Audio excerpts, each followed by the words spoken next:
Iran যেন অপ্রতিরোধ্য। Israel ও যুক্তরাষ্ট্রের বিরুদ্ধে একাই লড়ে যাচ্ছে তেহরান।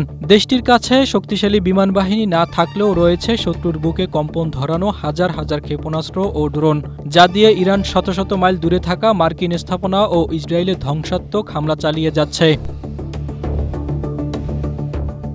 যুক্তরাষ্ট্র ও ইসরায়েলের সঙ্গে যুদ্ধের তৃতীয় সপ্তাহ গড়িয়ে গেলেও ইরান এতদিন তাদের সমরাস্ত্র বহরে থাকা অত্যাধুনিক প্রযুক্তির ক্ষেপণাস্ত্র ব্যবহার করেনি। তবে শত্রুপক্ষের বিরুদ্ধে শুরু করা অপারেশন ট্রু প্রমিস 4 এর 59তম হামলার দিনে প্রথমবারের মতো হজ কাশেম ক্ষেপণাস্ত্র ব্যবহার করেছে তেহরান।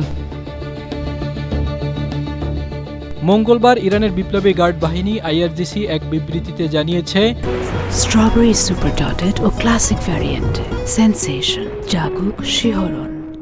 আধুনিক প্রযুক্তির এই ক্ষেপণাস্ত্র দিয়ে ইসরায়েলের বেত শেমেশ, তেল আবিব এবং অধিকৃত আল কুদসে অবস্থিত বিভিন্ন স্থাপনায় নিখুঁতভাবে হামলা চালানো হয়েছে।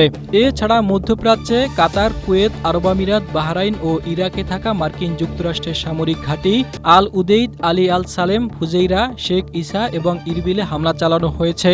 এতে গদর, ইমাদ এবং ফাত্তার মতো অত্যাধুনিক প্রযুক্তির ক্ষেপণাস্ত্র ব্যবহার করা হয়েছে। সামরিক তথ্য অনুযায়ী ইরানের হজ কাশেম ক্ষেপণাস্ত্রটি সলিড ফুয়েলের তৈরি একটি মাঝারি পাল্লার ব্যালিস্টিক ক্ষেপণাস্ত্র।